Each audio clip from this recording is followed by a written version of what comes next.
Gonna get started. Good morning, everyone. We should be live on Facebook as well. And I'm going to be looking at the chat box, at the Facebook comments.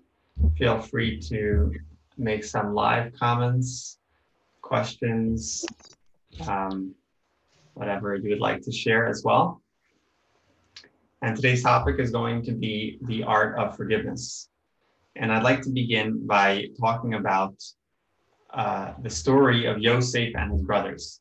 And we've mentioned the story a couple times already, but we finally going to reach the end of the story, which is going to show us, how all the loose ends came together and how the story had a good ending. So you might know the story already, you probably do, but just a quick recap so we could jump into today's topic. So Yosef was hated by his brothers, very unfortunately, and it was so bad that they sold him into slavery. In an incredible turn of events, Yosef became, after a very long journey, Yosef became the viceroy of Egypt. He became the second in command in all of Egypt. Egypt was the superpower of the day. So that was an unbelievable thing, from a slave, literally a slave, to the second in command. Years go by, and now the brothers end up coming down to Egypt to purchase food. Why were they coming to Egypt to purchase food? They were living in Israel because the entire region was plagued by famine. And they were coming, like so many others in the region, they were coming to Egypt where they had food available because of Yosef organizing all of the food before the famine. He had the foresight and he had the vision. So the brothers find themselves face to face with Yosef, because Yosef was in charge of the food. Yosef recognizes them, but they don't recognize Yosef, and that they cannot imagine the wildest dreams that this person, this second in command, the viceroy, is in fact their brother. So Yosef treats them harshly at first and makes all types of accusations against them. In the end, he finally accuses the youngest brother, Binyamin, of theft, stealing his special goblet, and he sentences Binyamin to slavery in Egypt. All of a sudden, Yehuda, one of the oldest brothers, he confronts Yosef. He approaches Yosef and begs him and demands Binyamin's release. At that moment, Yosef becomes overwhelmed with emotion, and he reveals his true identity to his brothers. So that's the story. That's the story of how it ended. And at this time, he invited his whole family to settle in Egypt. This was when they all came, the whole family, about 70 people. And Yosef was able to care for them because he was in this position of power, and yet he was in charge of the food, so he was able to take good care of his family as well as the entire region until the famine was over. Now, now we can analyze the story a little bit. Let's think about Yosef as a person, where he was coming from, and try to think about how other people would behave in the same situation. So Yosef was coming from a place of suffering. He had probably the most difficult childhood and early life, most difficult early life from anyone recorded in the Torah, in the Bible. It was all a result of the hatred from his brothers. So they were planning to kill him. They were treating him badly. They bullied him, and finally they sold him as a slave. He became a slave. There were all types of things that happened along that journey. He started to become successful in his master's home. and then he was falsely accused, thrown into dungeon, into the prison. He got a life sentence. He didn't think he'd come out. So Yosef had an extremely difficult life, and everything, all of his problems was because of his own family, his own brothers who treated him this way and sold him as a slave.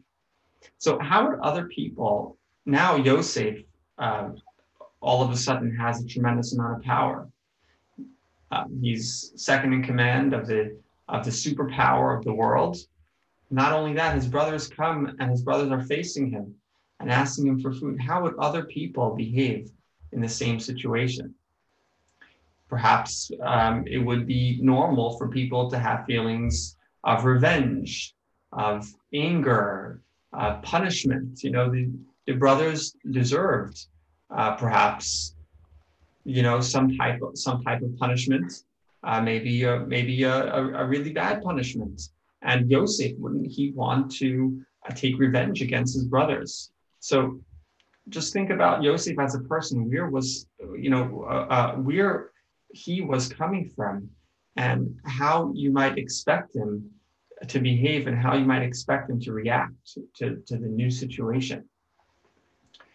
So I'd like to but obviously this didn't happen, like we see in the end of the story, but I'd like to read you the text. It's a short text, just a couple of verses of exactly what Yosef said to his brothers. It's very interesting. It says like this: "But now, do not be sad, and let it not trouble you that you sold me here.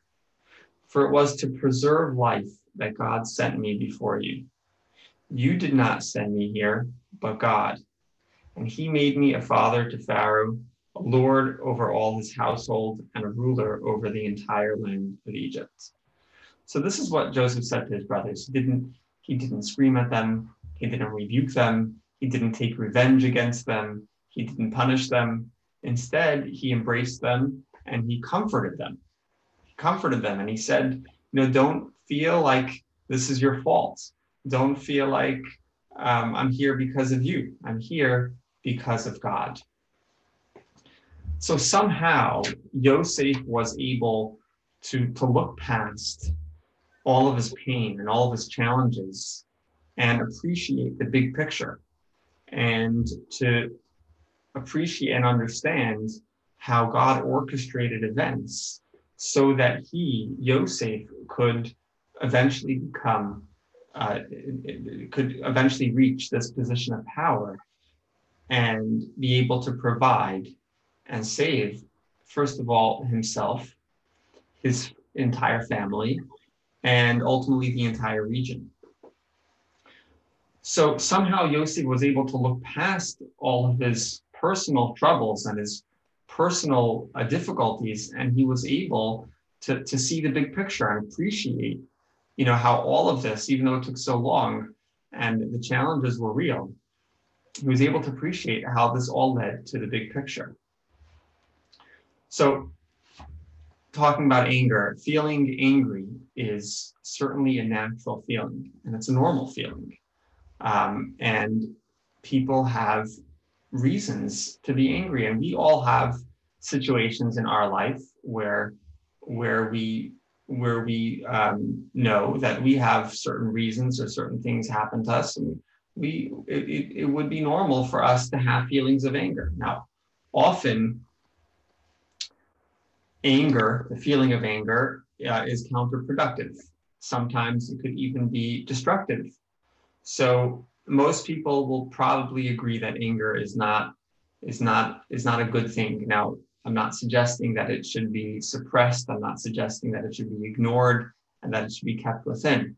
But perhaps getting to the root of the issue would be helpful, and perhaps dealing with the issue at the core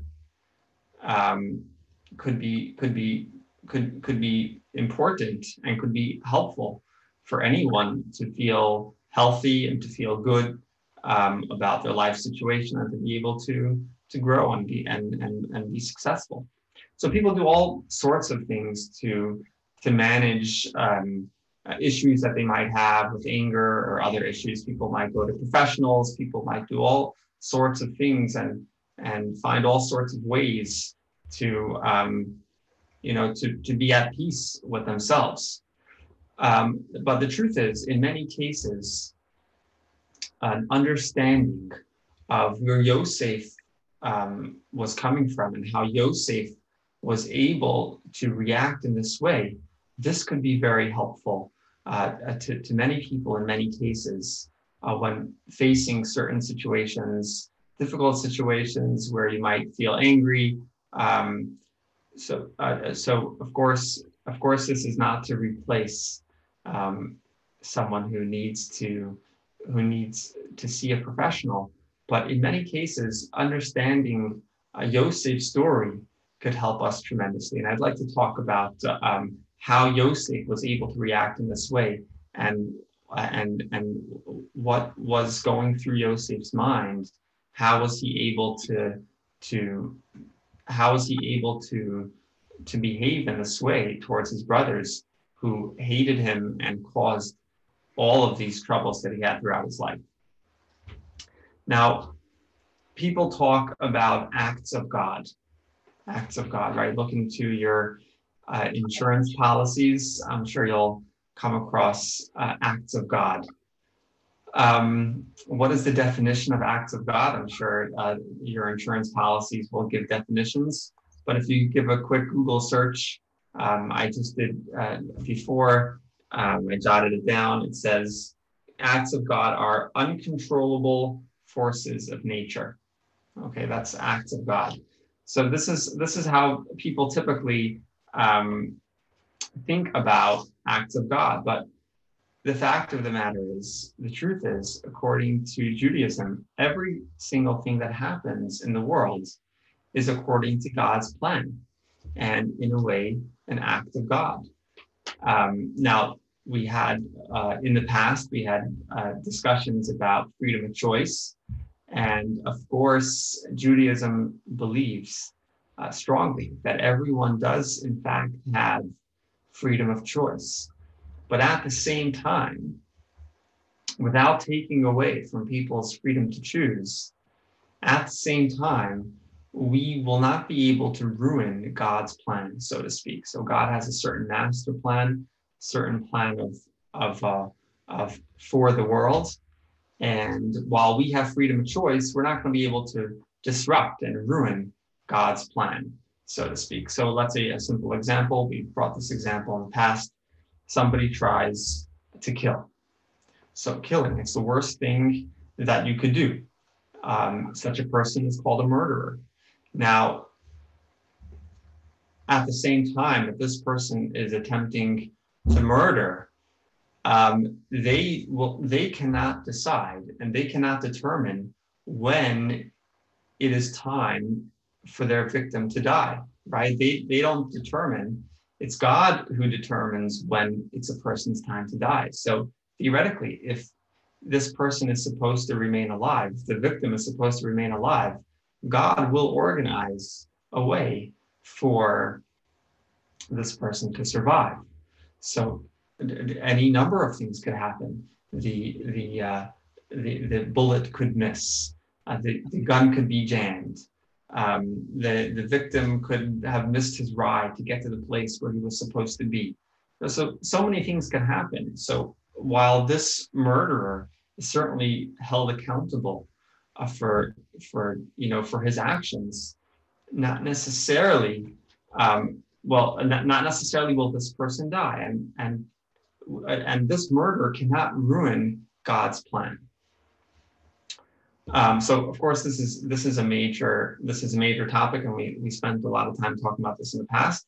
But in a nutshell, there is this balance of freedom of choice on the one hand, but God also has a master plan. So acts of God are not only natural forces of nature that are uncontrollable, like volcanoes and tsunamis and things like that, but actually everything that happens in this world is in a way an act of God, because everything is included in God's plan.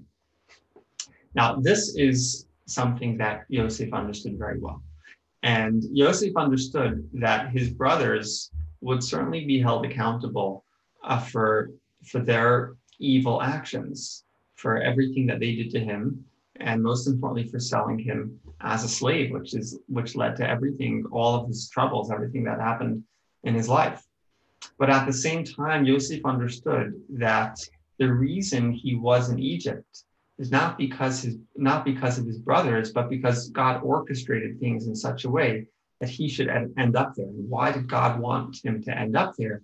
So that ultimately he'd be able to save himself, his family, and the entire region from this terrible hunger that plagued the entire region. So Yosef couldn't see this right away.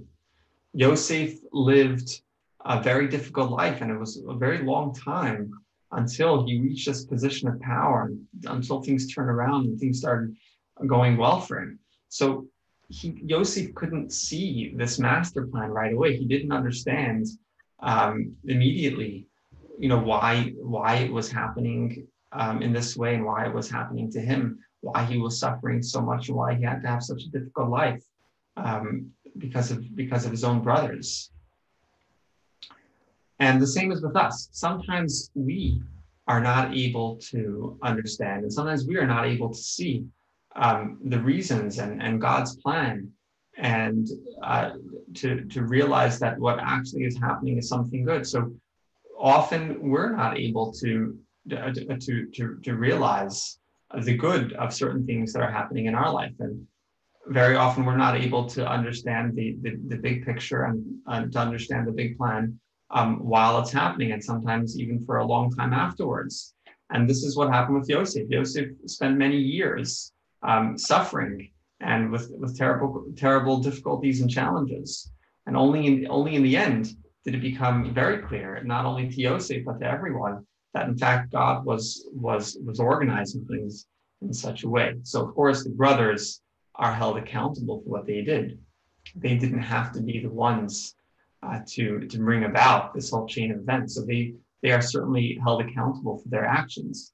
But at the same time, Yosef understood that God is the one who put him in Egypt and put him in this through this journey and ultimately into this position of power. So I think this is the first thing to understand. What was going through Yosef's head, how he could treat his brothers with such love and such care, and to comfort them after everything they did to him. So again, Yosef knew that their actions would have to be answered for, but that was between them and God. It was between they and themselves. Yosef understood that his being in Egypt was not a result of their actions, but a result of God's plan, God's master plan for him and for the entire region. Any quick comments before we go a little bit deeper and see a little bit what the Kabbalah explains more about what was going on in Yosef's mind and things we could learn from it? Anyone? Let me look at the Facebook as well. Well, there was another behind story besides the fact that there was a famine, and it was a way for the 72 people in the clan to be able to live. There was an angel that had gone to that had spoken to Abraham and told him that your descendants are going to be in the land that is not their own, and they'll be sojourners there. And so 100%. How are they going to get there? There could have been a war, and then there could have been a lot of people killed and that kind of thing, and then they would have been taken captive. This was a much better way. Okay, that's a very good way to look at it. That's a very good way to look at it. But yeah, that's true. The exile had to start some way. But sometimes we need to zoom in to one person's experience and understand how they lived through it, how they reacted, and how they were able to manage. So theoretically, yes, you could say that Yosef understood that everyone had to end up in Egypt at some point, but Yosef could still be angry, like, why why me, and difficult questions like that.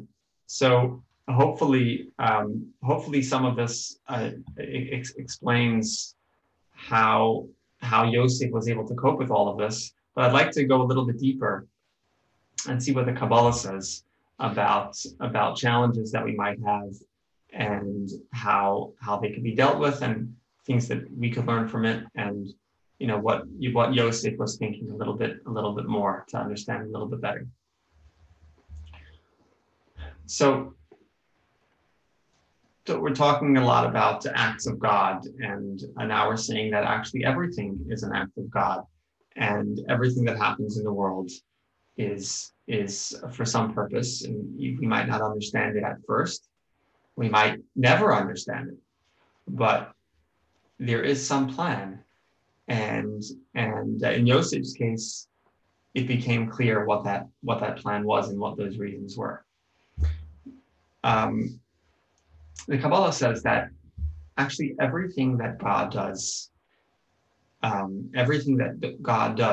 is good. Now, it doesn't always look that way, right? People have all types of troubles. So where is that coming from? How could you call that good? How could you say that everything that God does is good?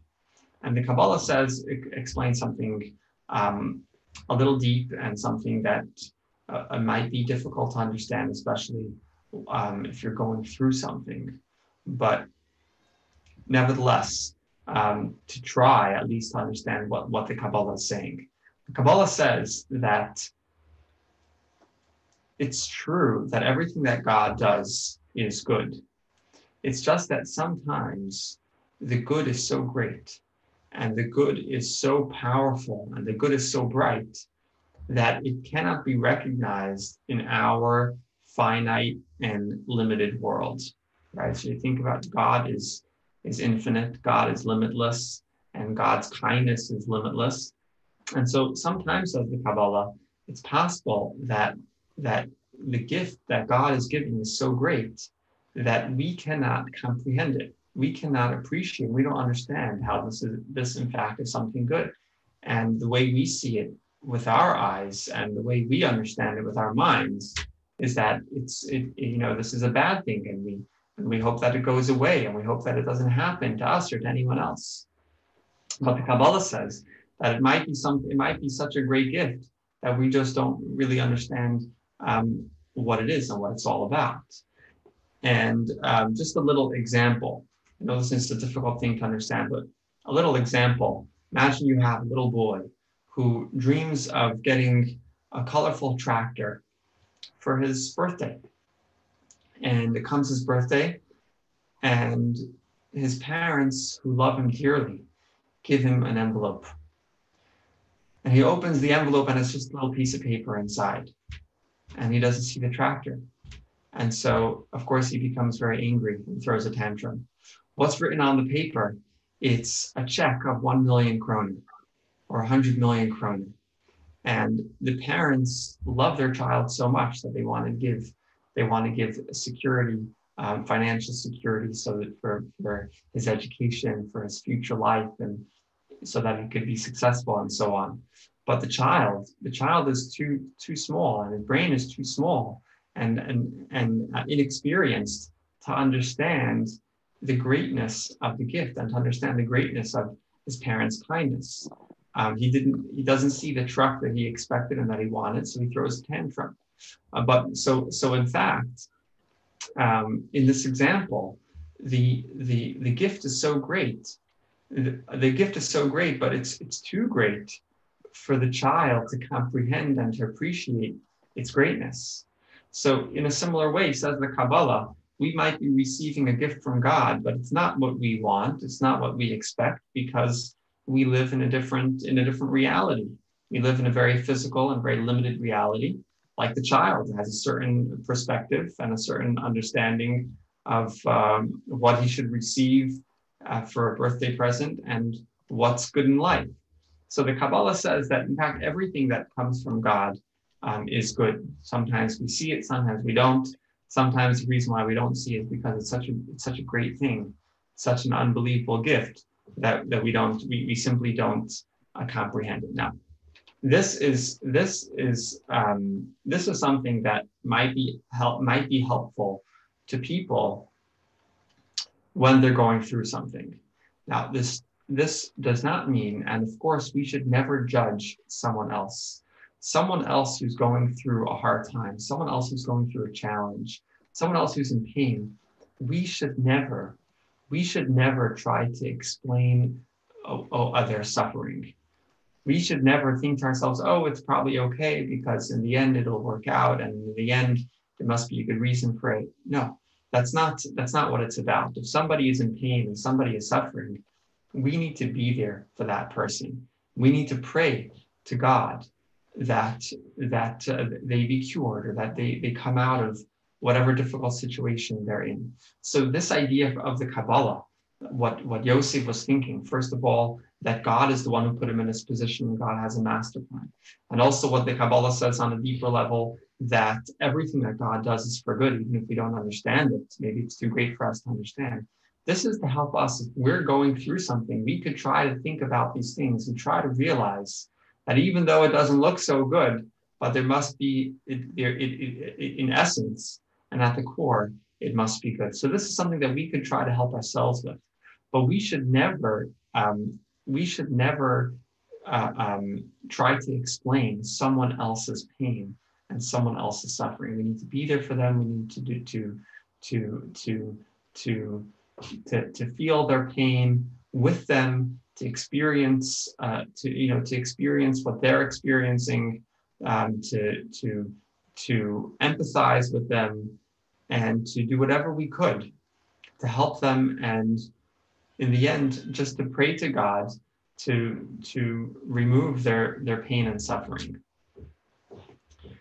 But hopefully in our personal journeys, and when we're going through things, hopefully these ideas could help us with feelings of anger or resentment, right? So when Yosef could have felt angry at his brothers, but because of these ideas, not that he was controlling his anger, not that he was forcing it to stay within and suppressing it. It was about this understanding was able to help Yosef not feel these feelings of anger to begin with. So it's not about controlling the anger and shoving it under the rug or pushing it to the side, but actually through reaching this understanding that God has a master plan. Even if we don't see it today, hopefully we'll see it next week or next month. Even if we never see it, one day it might be understood. And like the Kabbalah says, that everything that God does is for good. So hopefully by thinking about these things, by realizing these things, we won't be angry. Yosef wasn't angry at his brothers because he understood these things, that it was for the good, even if he wouldn't see it. He understood that they would be held accountable, but that doesn't mean that their actions caused him to be in this situation. It's part of the plan. So these are things that hopefully could help someone, not have these feelings of anger, but instead have other feelings. And in this way, Yosef was actually able to care for his brothers, to treat his brothers well in the end, and even comfort them when they were feeling ashamed and when they were feeling like they were guilty and it was their fault that Yosef went through such a difficult journey. So this is a little bit about anger, but the topic is the art of forgiveness. So now that we understand why Yosef was not angry, now we need to understand how Yosef was able to find it within himself to forgive his brothers. So I understand the first level, he wasn't feeling angry because he understood everything that we just explained. But how was he able to find it within himself to forgive his brothers? And what could we as people learn from this? So again, we'll back up a couple of steps to understand the story and some of the main players in the story. Yehuda was one of the oldest brothers of the family, one of Yosef's oldest brothers. And in a way, Yehuda was most responsible for everything that happened to Yosef. Because although Yehuda was trying to save Yosef from being killed, but it was actually Yehuda's idea to sell Yosef as a slave. So he had pretty good intentions. He was trying to save Yosef from being killed. A couple of the brothers wanted to unfortunately kill Yosef. A terrible thing, but that's what they wanted to do. Now Yehuda came up with this idea: let's sell him as a slave. So in a way, Yehuda was saving him, but also in a way, Yehuda felt responsible because because it was a result of his idea and his decision that Yosef was no longer with the family, and Yosef was suffering wherever he was. And we know from the commentaries that Yehuda spent a tremendous amount of time repenting because of this sin. So I'm sure all of the brothers were having feelings of guilt and feelings of regret. But Yehuda, in a way, felt more responsible than the others. And that's why we know specifically that Yehuda was doing certain things to try to fix the mistake that happened. Now, because this is how Yehuda felt, and because in a way Yehuda was most responsible, this is the reason why he took personal responsibility for Benjamin. So originally, the first time the brothers went down to Egypt, Benjamin was not with them because Yaakov was afraid to send Benjamin. Benjamin was the only other child of his late wife, Rachel. So Yaakov was afraid. He lost Yosef. First he lost his wife, then he lost Yosef.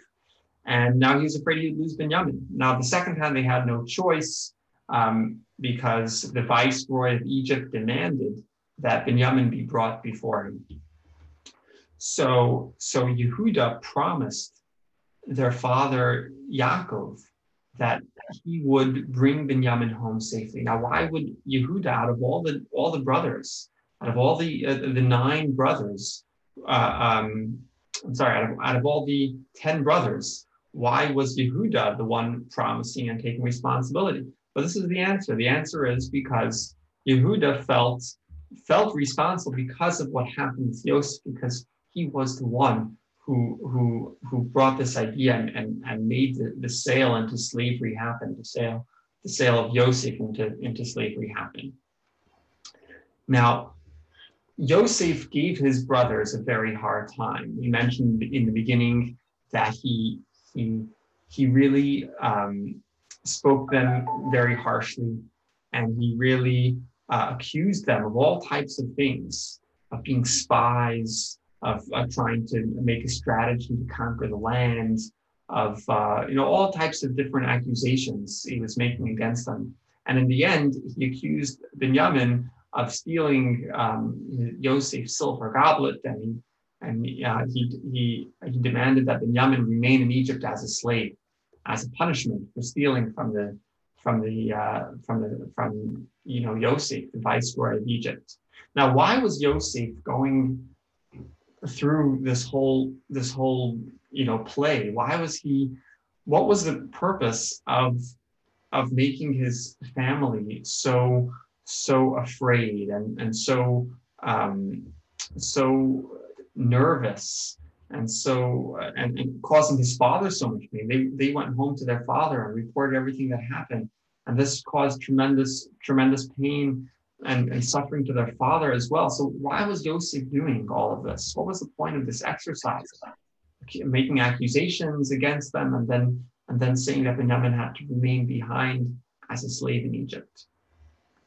So the answer is that everything that Yosef was doing was to see whether or not his brothers truly regretted their actions against him, whether or not they truly felt bad and regretted everything that they did to him. So what Yosef was doing really was a test to see their reaction, and from their reaction to know how they felt about their past and how they felt about selling Yosef as a slave. Now, once Yehuda came forward, he approached Yosef, and he begged Yosef, and he demanded from Yosef that Binyamin be released from this sentence.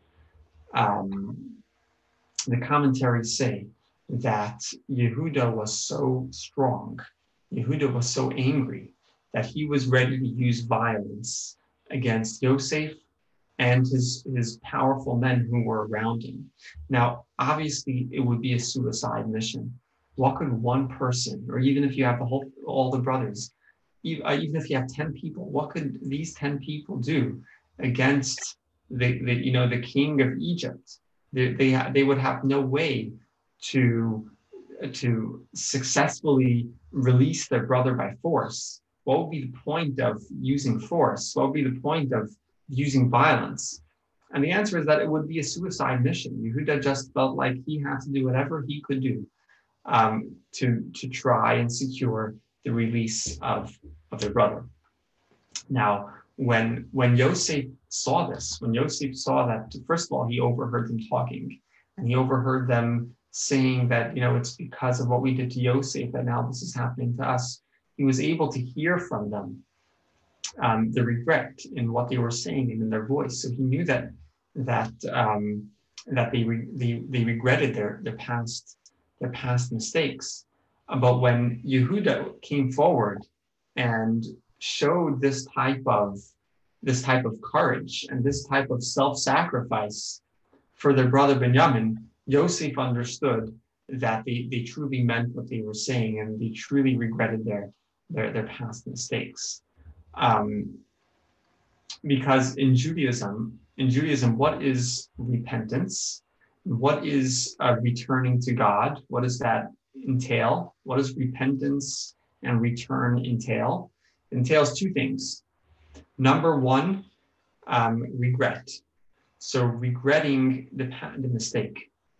That's the first step in tshuva. That's the first step in return and in repentance. The second step is the resolution and the decision to never do it again. So regret the past and good resolution for the future. I'd like to take a quick look at what the Rambam, Maimonides, says about repentance, returning, and forgiveness. And again, it's just 2 lines. I'll read it to you, and this is gonna add another dimension to the story and to what happened here. And it says like this: Who has reached complete teshuvah? Teshuvah means repentance, or more accurately, return, like to return to God. So who has reached complete teshuvah? A person who confronts the same situation in which he sinned when he has the potential to commit the sin again, and nevertheless abstains and does not commit it because of his teshuvah alone, and not because of fear or lack of strength. Okay, so Maimonides is adding something else. He's saying that the person has the same opportunity again, right? So the person sinned in the past, and now the same opportunity arose, and they pass up on the opportunity to sin, not because someone's going to find out, not because their cover will be blown, but only because of their true regret and decision moving forward that they're not going to make the same mistake again. Now, if you think about it, the story of Yehuda and the brothers and everything that happened here with Benjamin, this is very similar to what happened when Yosef was sold as a slave, right? So the situation now with Benjamin was very similar, with Benjamin was very similar to the situation that happened with Yosef. And here's why. They had the opportunity to abandon Benjamin, just like they abandoned Yosef. So they could have left him there as a slave. They could have abandoned him for the purpose of their own gain and being able to go home freely and go back to their normal lives. So in a way, that's very similar to what happened with Yosef. They hated Yosef so much. Yosef was making life difficult for them. They were jealous of Yosef. Yosef was treated much better than they were treated. So they wanted to get rid of Yosef so they could enjoy life and have a better life. And here with Benjamin, it was a very similar case. In order for them to go home freely, they would need to leave their brother there and abandon their brother Benjamin so that they could go back to normal life. But that didn't happen. They did not abandon their brother Benjamin. Instead, Yehuda stood up, and Yehuda in a way was the leader, and he was speaking on behalf of all of them. And what he was saying was, we are not going to make this mistake again. We are going to be here for our brother Benjamin, for Benjamin, and we will not settle with anything less than his release. And it was at this moment that Yosef was overwhelmed with emotion, because it was at this moment that he understood that he was able to forgive them completely, because they fulfilled all of the steps, all of the stages of repentance. He knew that they regretted their past mistakes. He overheard them saying it. It's recorded in the verses. You could see the things that they said. They said, Aval Ashemim Anachnu, we are guilty. They recognized their past mistakes. They regretted it. And also they made good resolutions for the future. But we see Maimonides says that how do we know if someone truly decided to never do it again? How do you know if they truly repented fully when they're in the same situation and then they do the opposite thing? Now they take the right path. They go the right way to fix the mistake. This is what Yosef saw when Yehuda stood up before him, approached him. And this is why Yosef at that moment was overwhelmed with emotion and found it within himself to forgive his brothers wholeheartedly. He knew that they deserved the forgiveness. And that's why he was able to do it, because they regretted their actions. They made good resolutions for the future. And they even were in almost the same situation. And they proved that they changed their bad ways and that now things would be different moving forward. So we talked about Yosef, how he was able to deal with his anger or not feeling angry because of his understanding that everything comes from God. So people have free choice and they're held accountable for their choices. But at the same time, God does have a master plan, and we can't ruin God's master plan. Yosef understood that. So he didn't feel angry at his life situation. He understood that it was for some reason, even though he didn't see it immediately. And on a deeper level, the Kabbalah says that everything that God does is for good, even if we never see it, because perhaps it's such a great good and it's such a great gift that we cannot comprehend it. Just like a small child can't comprehend this unbelievable gift of kindness that he received from his parents, just because his mind, it's a colorful tractor that's good. So we talked about Yosef not feeling angry about his life situation. We also talked about how he was able to forgive his brothers wholeheartedly, because by testing his brothers, by playing out all of these accusations and by threatening them and by treating them harshly, he was able to see from their reactions that in fact they regretted their past mistakes.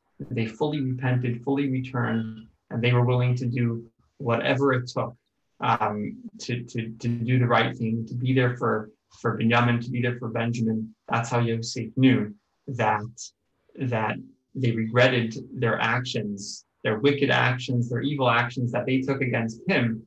And so he became overwhelmed with emotion, and he immediately forgave them completely. He cared for them, he comforted them, and showed them a complete and true love.